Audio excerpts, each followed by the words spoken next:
All right, so welcome to the On Purpose podcast, where we're here to live a life of purpose, to be flourished and fulfilled in all areas of our life. And today, the topic is responsibility. It is a fundamental way to live a life of purpose. I feel it's a foundation for how we can live our lives. And so, Kirk, can you distinguish responsibility for us? I'll try to take a shot at it. Let me start off with what responsibility isn't. It's not reacting, like um, when people are fearful, angry, upset, maybe are holding a position that's undefendable. Like lots of times people have opinions that if challenged or poked at kind of fall apart, and the response will generally be a reaction. So reaction is what happens without your intervening, what happens without you being home, so like an input comes in, uh, a perceived threat, a perceived insult, whatever comes in, and what's immediately there is reaction. Fight, flight, freeze, or appease. Some people are not so familiar with the appease part. Fight, I think, is pretty self-explanatory. Fight, flight, freeze, and appease is making yourself safe by doing whatever you think the other party needs you to do, or being whoever you think the other party needs you to be. So the joke, whatever, you're trying to get the person to smile and not hurt you or something.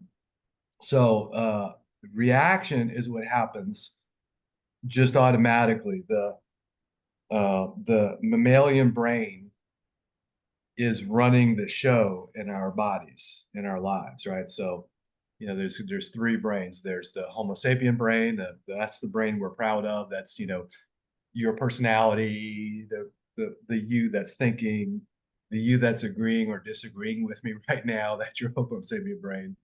And then the mammalian brain is the you that just has a sense that they like me, or has a sense that they don't like me, or feels threatened by the conversation, or feels drawn into the conversation. So the mammalian brain is the feeling brain.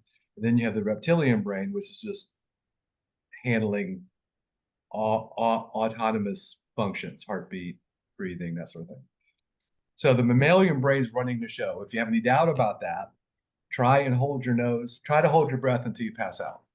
So your brain can tell you, hey, I'm going to hold my breath until I pass out. But your mammalian brain that's actually running the show will actually not let you do that.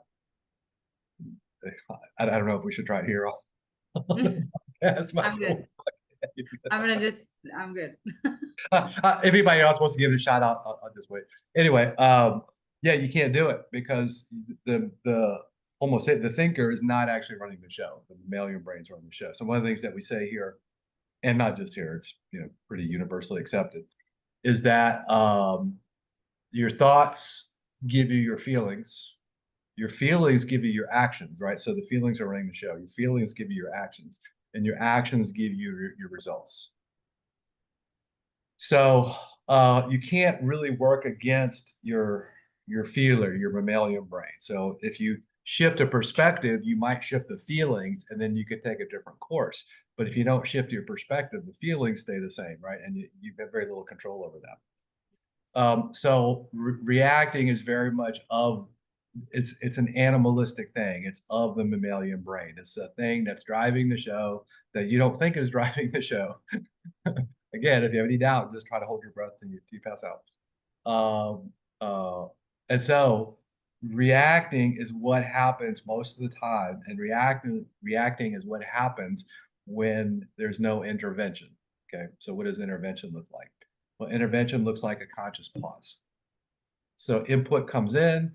I can feel myself bowing up and getting ready for fight, flight, freeze, or appease. But if I notice that, I can flip the switch and, pop the balloon, let the air out, and return back to a neutral state from which response is now available.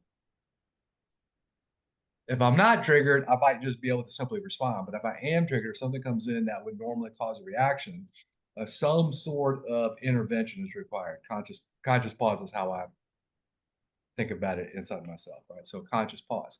After a conscious pause, response is possible. So so responsible is responding ably to what's going on around you. So obviously, perhaps obviously, reacting is not responding ably to what's around you. It's just, the input comes in and output goes out, and you weren't even home. You're the one, the you that you're proud of, the thinker, the personality that didn't even engage in the situation at all. You might wake up the next morning and go, "What was I thinking? What did I do?" Well, you weren't thinking, and you weren't home. You didn't do anything. The you that you think is you, the you that you're Kirk, the whatever, right? That individual was not home, and that it didn't actually play a part of it. So, responding is something that happens after, with consciousness. And then responsibility is a choice one could make for themselves in their lives, right? So you could choose to have everything in your life be yours. You could there's a grace you could bestow upon yourself in your life to make the choice that everything in your life is yours. But that's not fair. That's a separate conversation, right? Everything in your life and yours, the injustices of the world, the people that drive you crazy, your circumstances. I'm broke. Okay, that's yours. That's yours. I have a crazy spouse. Okay, got it. You either are responsible, you're holding everything in your life that like actually belongs to you, and you're choosing to respond ably, to conscious pause when required, to consider the consequences of your actions, to actually take responsibility for your perspective and where you're at and how you're feeling, and start to really be an adult as a possibility. Children need to be cared for. Adults care for others. I've met very few adults in the world. I've met a lot of children in adult bodies, but I've met very few people who have chosen to respond ably to themselves and their lives and everything around them, thus making themselves available to actually hold more than their own circumstances, hold more than their own, their own thing. In other words, able to abundantly overflow into being able to care for others, to actually be able to be a contribution to the world, to be a fountain rather than a drain. So making a choice to be a human being who responds ably to everything in their life is one choice you could make. The only other choice that I'm aware of is being a victim. That's in my life, but it shouldn't be. That's in my life, but it's their fault. That's in my life, but that belongs to somebody else. That's in my life, but it's wrong. That's fine, and that's how most people do it. That's how well over 90% of people I've ever met operate in life. No, I'm very responsible. Yes, but what about this thing? Oh, well, not that thing. So Yeah. anybody who's going ballistic because the current president got in office is not responding ably. They're reacting to that animalistic experience of threat, right? In the same way that anybody who tripped out when the other person got in office before this person, same thing, just a different team, right? Both teams are equally dysfunctional. Both teams are equally reactive. Both teams are equally victimy about whatever the circumstances are. Mm. So I think I'm about to wrap this up. So being responsible is a grace one could choose to give oneself as an access to actually being uh, at peace and at home in the world that you live in the way that you live in it, because you're accepting everything the way that it is, and you're making the choice that everything in your life is yours. Therefore, you could begin to start taking actions that would move your life in the direction that you say you would prefer. The reason I say you say you would prefer, because most people, while complaining about everything in their lives, don't choose to take responsibility for it and will never be a step closer to altering anything in the way that they say they would like it. They presumably would rather just stay in a reactive mode, stay in a victim mode, and complain and blame and complain and whine. And the reason people do that is because then they're not responsible for anything. They don't have to take any actions to resolve anything. Oh, it's not my fault, it's their fault. Oh, okay. It interesting choice that you're making, that this thing in your life doesn't belong to you. Well, yeah, because of this, that, and the other. Okay, no, I get the logic. The ego is clearly logical and clearly insane. But if you made another choice, like if it's my life, it's mine. Okay, that's uncomfortable. I got it. But now that we've accepted responsibility for what's in our lives, we could then look at the actions. Well, we could then look at the perspective that gave us the feelings that we have, that gave us the actions that we have, that gave us the results that we have. Well, this thing has nothing to do with me. Okay, great. Then let's look at the perspective that we have that's causing the feelings that we have, that's causing us to take no action whatsoever. It's something that we say is important to us. Well, it's not important to me. Well, why are you whining and complaining about it? You're the one who brought it up, right? So to summarize, reaction, reacting is the opposite of responsibility. Responsibility is a choice one could choose to create within oneself to be in life, having everything in their life belong to them, therefore actually giving them access to peace in the way that things are currently, and giving them access to start moving things in life because you're taking responsibility for your perspective, you're responding ably to your perspective, you're beginning to respond ably to your feelings, even those feelings of being victim or threatened or whatever. I gotta take action now. So you're taking responsibility, meaning you're able to respond ably to that. And at that point, you might actually be able to take actions that move you in the direction that you'd like to go. Wow. Responsibility. I'm hearing even a deep meaning to this is like you are not how the world responds to you. You are actually the person that's responding to it. And when you can change that, when you can change your perspectives and change how you respond to the world, that's when you find out who you truly are. Um, I have what's coming through right now is it like what had happened yesterday with Dennis and I. Yep. And Just for the audience, Dennis is your husband. yes, yes, my husband Dennis. And so this is something that's very important to me.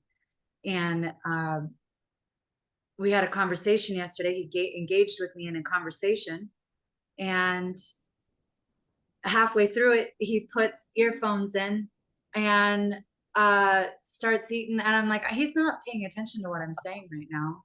And I stopped what I'm saying, and I'm like, what's going on with you right now? And you could tell he's triggered, like he's upset, like there's something going on. Something's going on. Something's going on. I don't And know what's going on, but I know there's something going on. yeah. And he was like, well, I'm trying to eat my burger and I've got this thing going on. So, and I'm like, okay. And I responded with my body. I just shut the door, and I then got triggered, and then I started to watch myself. I like pick up the laundry. I'm going to go and do the laundry, and I hide my face in the laundry, and I'm like, you're not going to see me. And I'm walking away and doing all these things. And I'm like, what? And I just stopped, and I'm like, what am I doing? I do not want to respond this way. I do not want to act this way. And like I sat with the feelings of like, what did I feel like I wasn't getting in that moment? Like I wasn't being listened to. I felt disrespected. I'm like, in turn, because I had the judgment, I started to do those things. I started not listening, and I started to be super disrespectful with my laundry, like F you, you know? And so it gave me an opportunity. It gave me an opportunity to be in integrity, to fall on my sword, to talk to him and share with him how the whole interaction impacted me, and how I chose to respond to it was not the way that I choose to respond from here on out. And so it was beautiful because it gave me an opportunity to do that. But there's times where it's like literally immediate. Like I did not know that that was even happening until I was already way in it. And Right. so Right. like I guess it's like, how does one start to even take and start taking responsibility and integrity inside of those moments, you know, like when they don't even know that that's Yeah. even ruining them. Yeah. So, well, that's a great story. So the first movement, you're trying to talk to him, he does the thing, and then you start moving around, close the door and stuff. That was reacting. Yeah. You said you didn't want to respond that way, but that was react. What you don't want to do is react. I just want to clean that up for the audience. So you're doing it, right? So did you go back to him and say, hey, that's not what I'm committed to. It's not what I want to. Yeah. Okay. So that's it. Like, it's like you were not responsible or your experience when you were doing the thing with the door and the laundry. So that was reaction. And then at some point you stop because you notice you were reacting and you notice that that wasn't actually what you're committed to. It wasn't actually who you want to be, especially with your husband. I'm offering. And so the, the, when, if you're going the wrong, if you're driving at 60, 70 miles an hour the wrong way on the highway, when is the best time to turn around and go the right way? Well, at first possible opportunity, right? Because every mile you go that way, you have to go, you're going that way, plus you got to come back, right? So at the first opportunity, you stopped, you got off on you took the off ramp, you got on the interstate going the way that you like to go towards love and connection and responsibility. And that's all there is to do. Now, there's something called registers. And for example, an analogy is a train. I've never tried to stop a train, but I think I know something about trying to stop a train. And what I think I know is it's going to be easier to stop if it's going half a mile an hour than it's going to be if it's going 50 miles an hour. So I'm just going to assume that that's real, which I believe it to be. Then in that case, you'll notice it's very difficult. It's much more difficult to when you got a head full of steam and rah, rah, rah, it's a little bit more difficult to stop the train and turn it around and all that kind of stuff. But it is before all that starts happening, right? So like for myself, for example, I grew up as a pretty energetic person. I used to be back in the day, used to be a hothead, have a pretty hot temper, that kind of thing. Very reactive, right? And so there's a point in my development, leadership career, development, that I ran across this idea of registers. So my registers are when something happens, somebody's talking to me a particular way. My kind of perfect trio is if someone's condescending, insulting, and aggressive. That's three things: condescending, something, and aggressive. But there's a little hat trick that someone does with me. Look out, brother.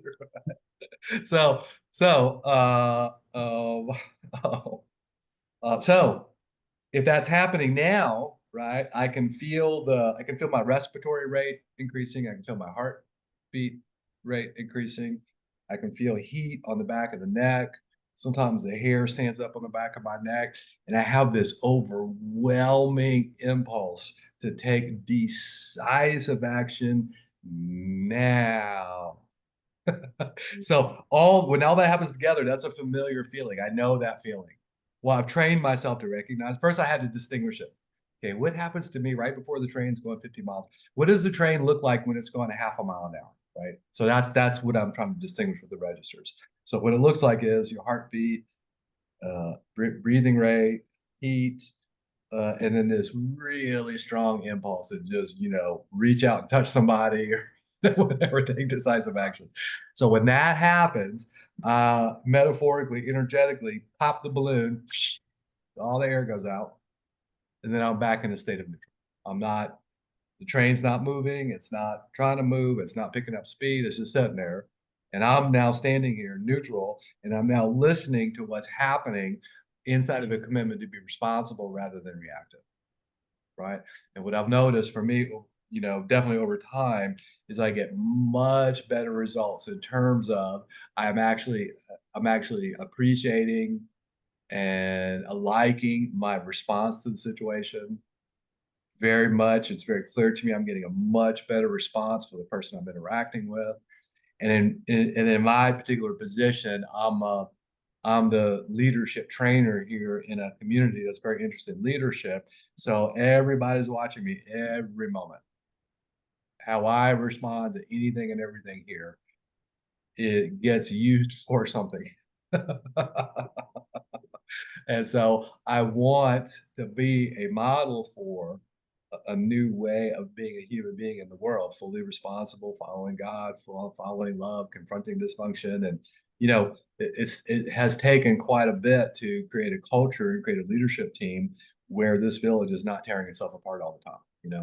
And part of that is a commitment to responsibility. And part of that commitment to responsibility is to be able to regulate one's body, because When I'm checking the registers, what I'm actually doing is I'm observing what my body is up to.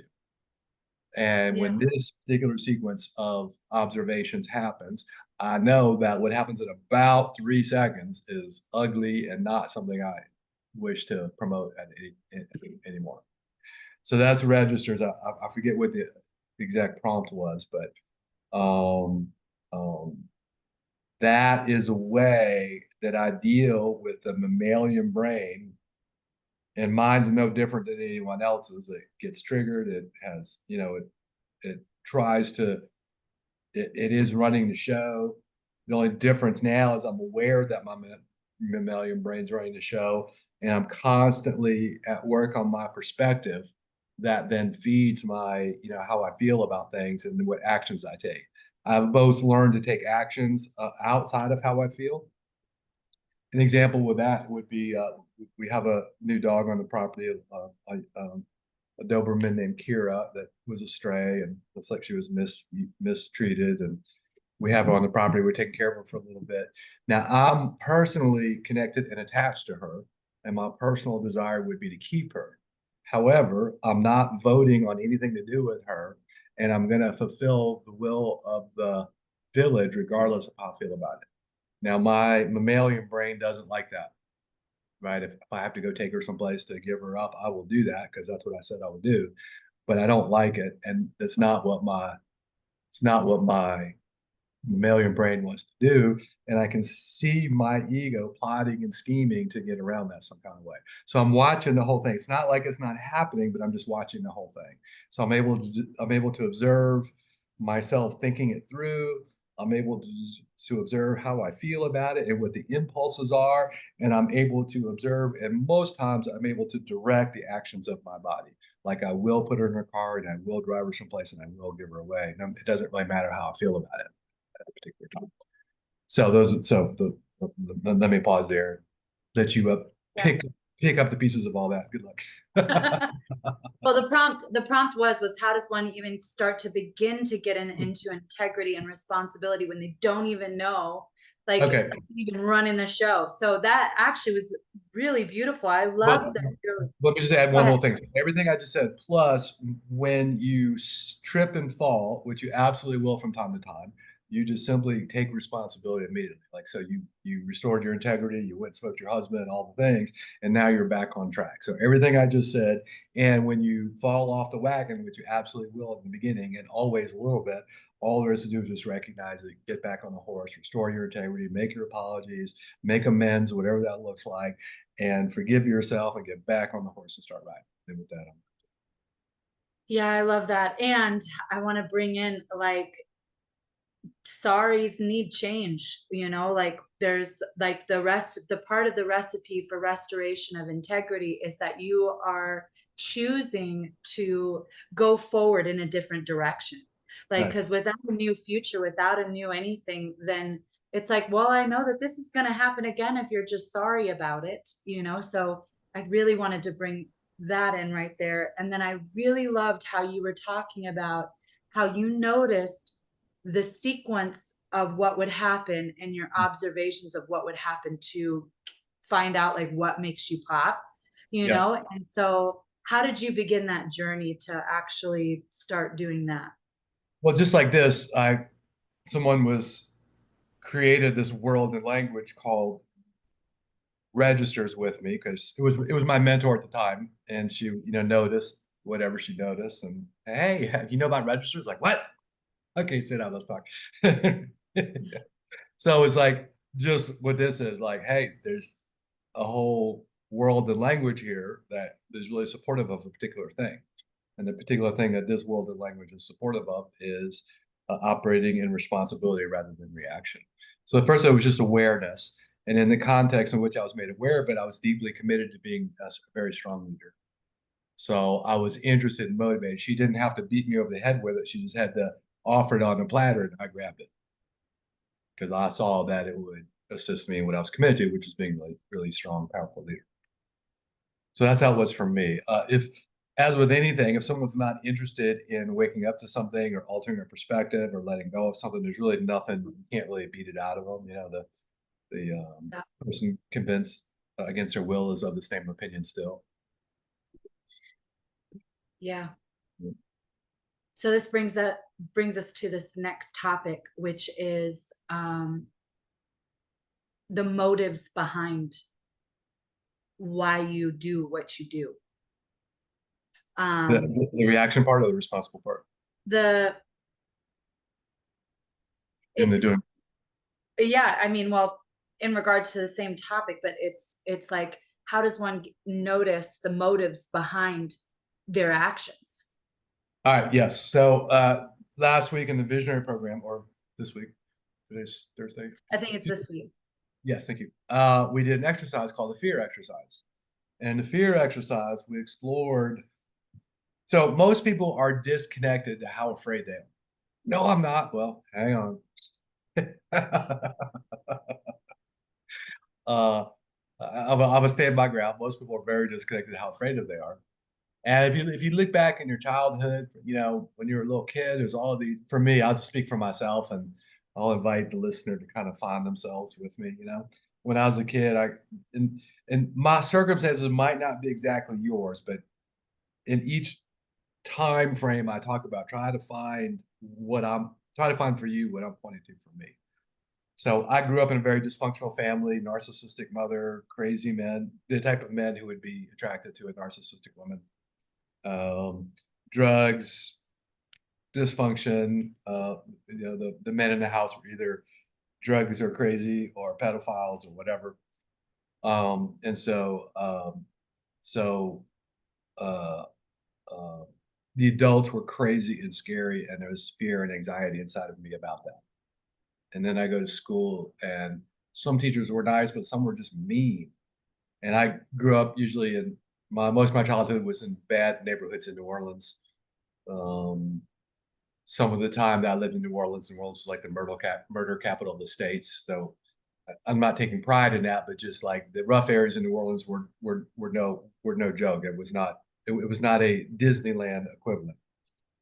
And you know, so I'd go to school, and one of the schools I went to was right next to projects, and yeah, there was some, you know, God bless the children that were in that school alongside, and God bless me at the time too.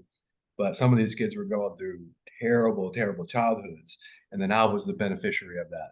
You know, the bullying, and that.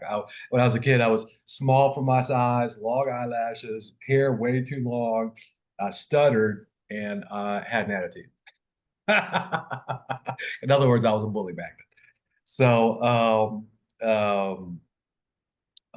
so anyway, there was lots of fear around school. And then I got into a school in Mississippi when I was a young teenager, maybe 11 or 12.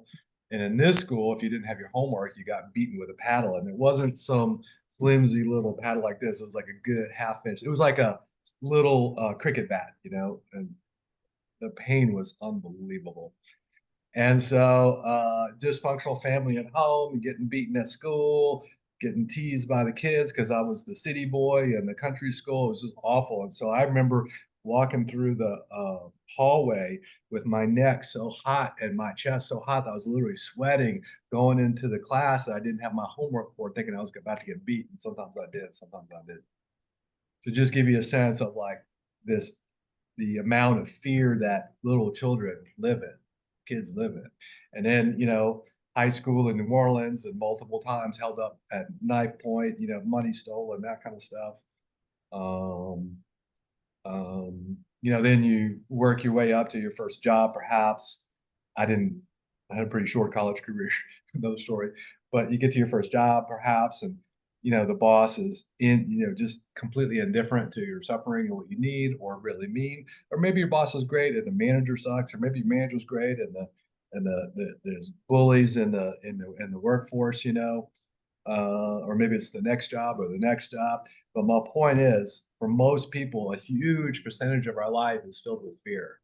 And that's just fear of people. And then there's fear of circumstances, fear of political parties, fear of ideology, fear of, you know, fear of people who are oblivious, fear of people who are evil, fear of people who are selfish, fear of people who are stupid. You know, because all those people are, you know, they're your managers and your bosses and your coworkers, and, you know, your family members, and, you know, that impacts you. So the whole point is, we're so used to operating in fear, we don't even notice anymore. We actually think it's normal. Well, of course I'm afraid. La, la, la. No, not of course. That's dysfunctional. We're actually, big shocker. This is controversial. It's a big, shocking, controversial statement.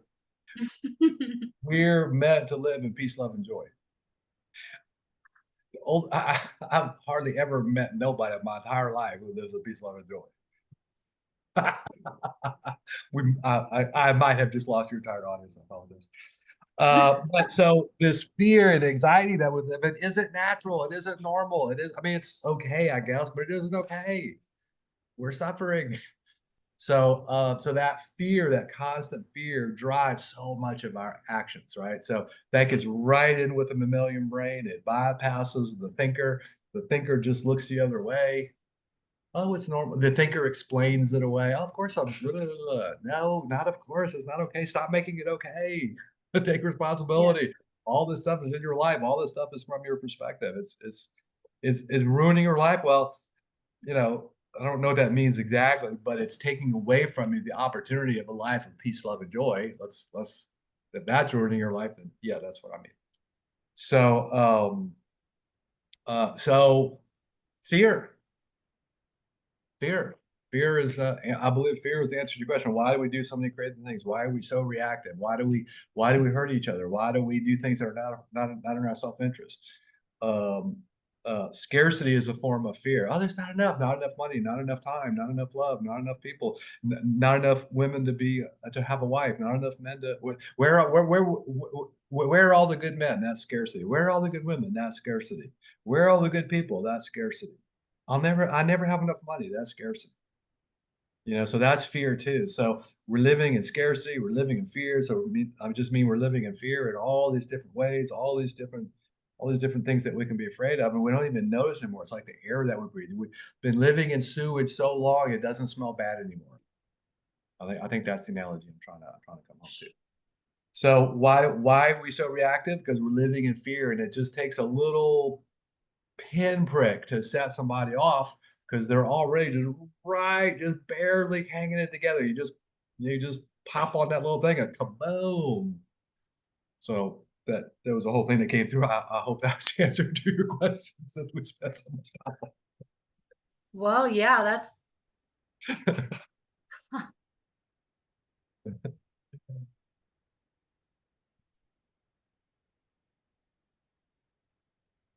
I guess the opposite now would be,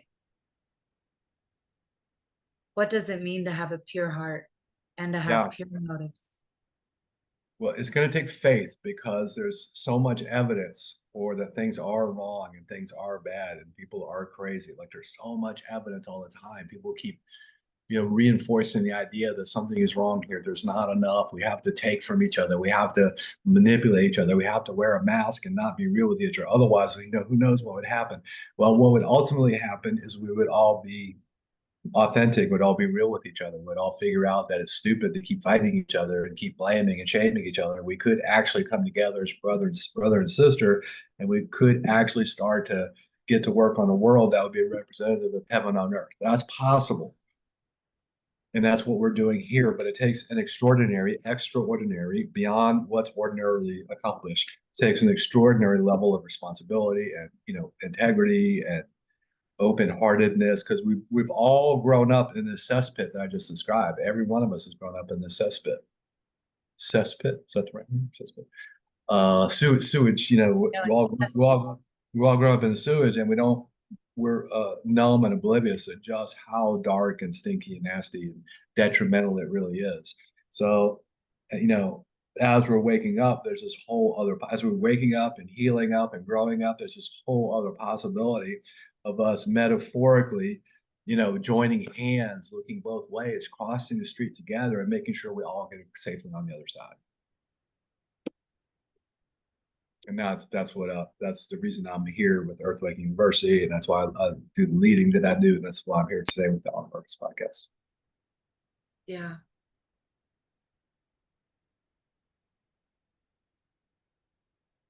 How did you how did you learn to bear the weight of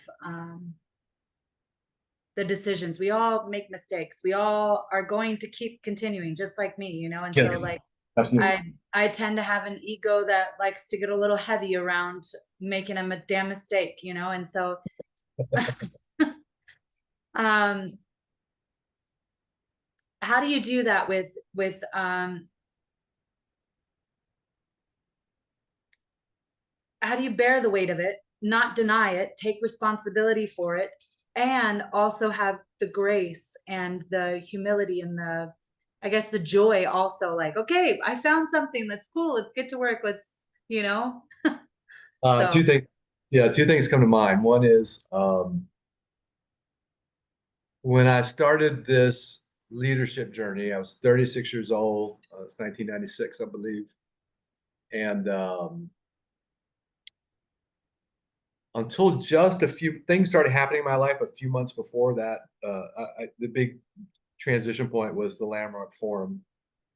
And things in my life were starting to alter. I had just gotten divorced from my first wife, and we met and been together since we were both 17. And I was 36 now. I think we'd gotten divorced the year before. I was living on my own. I was finally getting to just even explore the idea of who am I and what do I like. I'd been with this person since I was 17, basically a kid. And so I read three books: The Celestine Prophecy, The Way of the Peaceful Warrior, and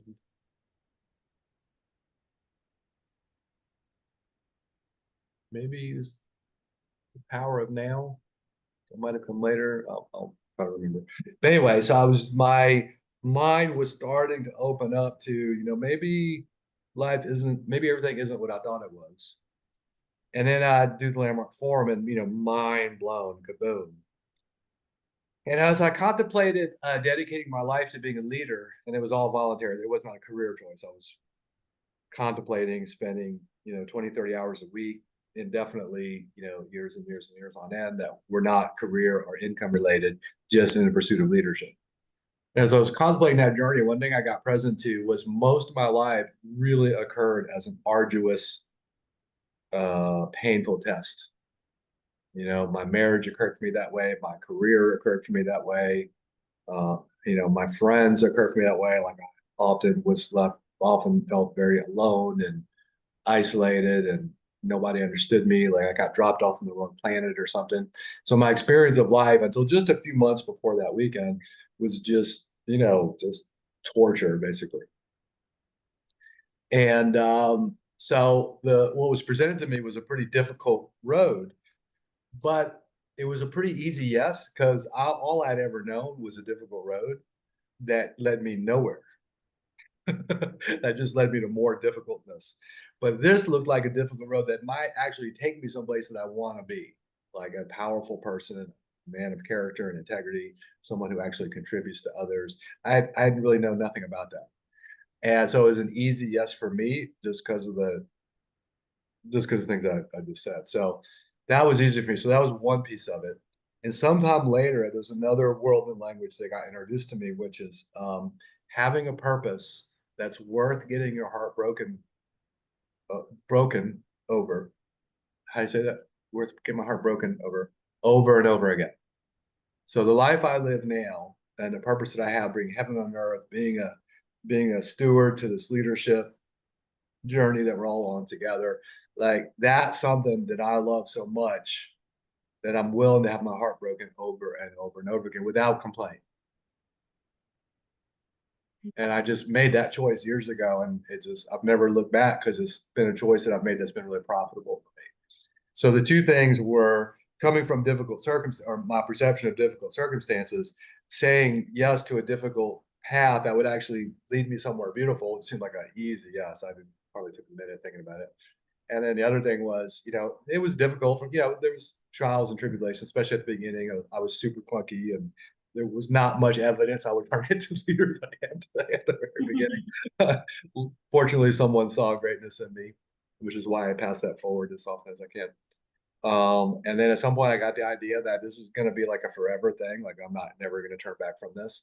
And the idea of being connected to something so deeply with so much love and passion that's actually worth it. I imagine parents have this experience, like parents love their children, even though their children break their hearts over and over and over again. So it's kind of like that for me. Yep. Mm. Oh, I guess the last thing is, as the years have gone by and I've gotten effective with what I do, the joy of touching someone's heart and seeing the light bulbs go off and you see freedom happening, like, oh my gosh, like that is so joyful for me. Like every time that happens, it happens pretty much a lot around here. Every time it happens, it just propels me forward even more. Wow.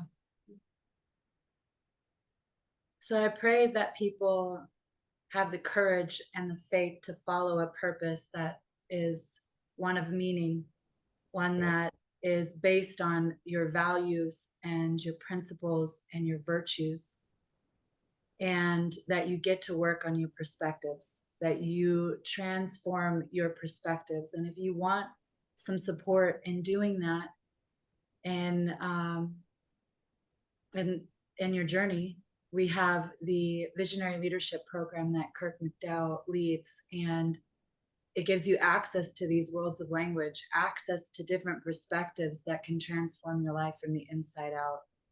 And so I just appreciate you, and I thank you again, Kirk, for these amazing conversations. And all of that is going to be in the description box for you below. So Before again, we sign off, I want to make one little offer that I just want to make this one time and see what happens. It might be divinely inspired. Maybe there's one person out there who needs this thing, or maybe it'll be a year from now or whatever. But I have a website, it's kirkmcdow.com. That's that's my name, right? The name's on the screen right there. So kirkmcdow.com.